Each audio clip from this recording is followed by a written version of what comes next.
विद्यालयों में भी शिक्षक वीर बनाई जा रही है और अग्निवीर तो आप देख ही रहे हैं। तो ये जो कॉन्फिडेंस सरकार का है और इस बार नारा है कि अब की बार 400 पार, तो ये कॉन्फिडेंस कहीं और से नहीं ईवीएम के अंदर से ही आ रहा है। क्या साथियों, मैं बहुत संविधान के दायरे में और बहुत व्यवहारिक बात आपके सामने रखने जा रहा हूं। देखिए, बाबा साहब ने जब संविधान बनाया था तो उसके पहला लाइन जो है ना, जय गणेश जी और अल्लाह अकबर नहीं रखा था, वो रखा था वी द पीपल, हम भारत के लोग। और 25 नवंबर के भाषण में उन्होंने शंका जाहिर की थी कि हो सकता है इस देश में कभी न कभी तानाशाही आ जाए, इसीलिए हम भारत के लोग रखा था कि जिस दिन ऐसी हालत होगी तुम भारत के लोग, हम रहे न रहे, सड़कों पे आना और ऐसे सरकार के खिलाफ आंदोलन करना। इसी को लोहिया साहब ने आगे बढ़ाया था कि जब सड़कें सुनसान हो जाएंगी तो संसद आवारा हो जाएगा। दोस्तों, थोड़ा सा क्रोनोलॉजी में आपको समझाना चाहता हूं और ये समझना चाहिए कि ईवीएम की लीला क्या है। इसको मैं लीला कह रहा हूं। अगर आप सोशल मीडिया पर जाके देखें तो एक ही तरह के लोग, जिसको मैं कहता हूं जो पहले बूथ लूटते थे, वही अब ईवीएम लूट रहे हैं, वही ईवीएम की चोरी कर रहे हैं, वही लोग हैं ये। वही पुराने जनसंघी है। पुराने जमाने में जब मैं बचपन में था तो मैं सुनता था और देखता था कि जब गरीब, मजदूर, दलित, आदिवासी, पिछड़े वोट देने जाते थे तो वहां के बाहुबली और जमींदार लोग कहते थे कि तुम लोग घर रहो, जाओ काम करो, तुम्हारा वोट हम डाल देंगे। और लाठी और बंदूक के बल पे वोट नहीं देने दिया जाता था। जब वोट की चेतना बढ़ी, जब हमने देखा कि अपने दिहाड़ी छोड़ करके भी लोग बूथ पर जा रहे हैं, उसी समय से ईवीएम की लीला जारी है। साथियों, डॉक्टर अंबेडकर ने 25 नवंबर को कहा था कि हम आज द्वंद्व के युग में प्रवेश कर रहे हैं। राजनीतिक समानता तो होगी, एक वोट एक व्यक्ति, टाटा का भी एक वोट, अडवाणी जी का भी एक वोट, अडानी जी का भी एक वोट और हमारा भी एक वोट, लेकिन सामाजिक और आर्थिक गैर बराबरी होगी। लेकिन आज वो एक वोट हम जो देते हैं उसकी भी डकैती हो रही है। मैं ईवीएम को कहता हूं कि दुनिया का, अगर भारत दुनिया की सबसे बड़ी लोकशाही है तो ईवीएम जो है दुनिया की सबसे बड़ी डकैती है, सबसे बड़ी डकैती है।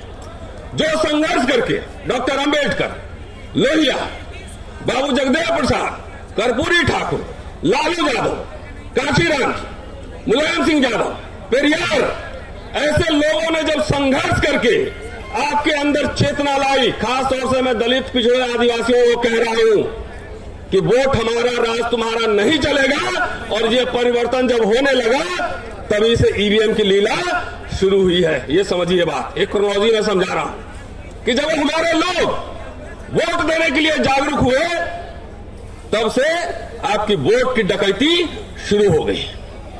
साथियों, एक दो बात और मैं कहना चाहता हूं, बहुत सारे वक्ता हैं कि देखिए, कोई भी टेक्नोलॉजी आता है, मैं शिक्षक हूं, इतिहास पढ़ाता हूं, तो बेहतरी के लिए आता है। सबसे पहले ईवीएम का प्रयोग 1980 में केरला में हुआ था और उसको कोर्ट ने टर्न डाउन कर दिया था। अगर ईवीएम लाया गया तो इसलिए ये दिमाग में रहा होगा। मैं ईवीएम का समर्थन नहीं करता और ईवीएम के खिलाफ कितने आंदोलन हम लोगों ने 10 साल में किए, लोग जानते हैं। इंटेंशन क्या है ये जानना जरूरी है। जैसे अभी ईडी का कानून पिछले सरकार ने लाया था, लेकिन इस सरकार ने संशोधन करके अब आपके जेब में 10 रुपया भी है तभी ईडी वाला पकड़ लेगा, तब भी ईडी वाला पकड़ लेगा। उसी तरह का जब ईवीएम आया था, आज कांग्रेस पार्टी भी उसका विरोध कर रही है।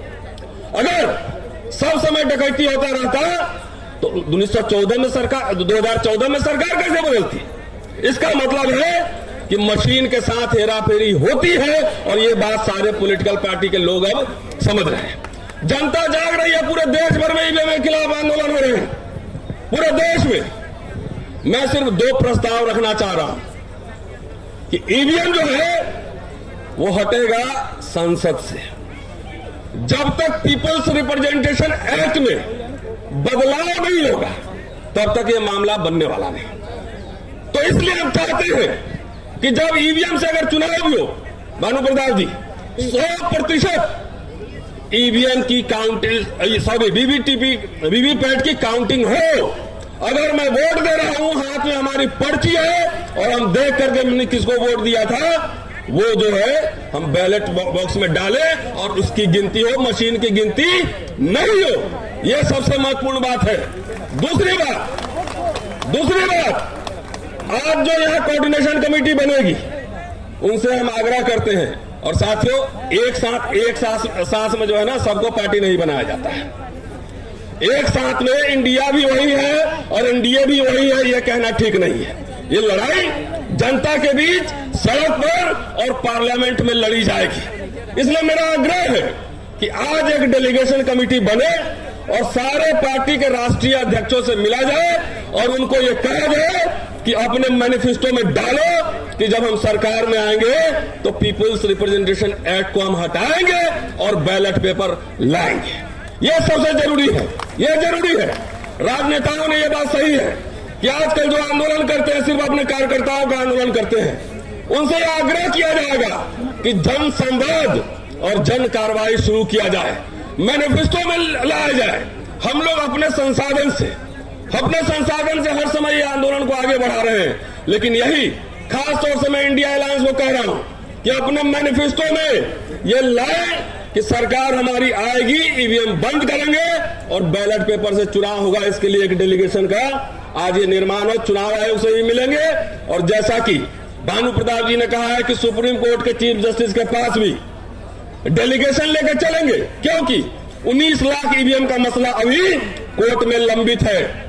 किसी पत्रकार के लिए 12 बजे रात में कोर्ट खुल सकता है, लेकिन यदि इस देश की सबसे बड़ी लोकशाही को गिरवी बना दिया गया है तो ईवीएम पे सुनवाई क्यों नहीं हो रही है? कहा गया 19 लाख ईवीएम, इसकी जानकारी कौन देगा? इसलिए कोर्ट को भी इसमें पार्टी बनाना पड़ेगा कि सरकार के हिसाब से जब आप कन्वीनियंट हो तो किसी केस की सुनवाई तो आप 2 दिन में कर लो। पिछले चुनाव से अगला चुनाव आ गया, 5 साल हो गया, ईवीएम पे सुनवाई नहीं हो रही है। क्यों नहीं हो रही है?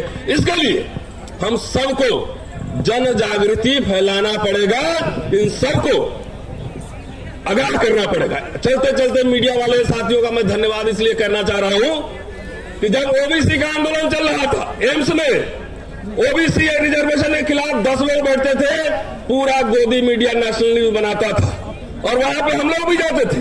200 लोग वहां पे धरने पे बैठते थे आरक्षण के समर्थन में, उसकी कोई न्यूज नहीं छपती थी। आज यहाँ पे गोदी मीडिया नहीं है, इसलिए चलते चलते आप सबका शुक्रिया कि आप सबकी वजह से करोड़ों लोग के पास हमारी आवाज पहुंच रही है। शुक्रिया, जय भीम।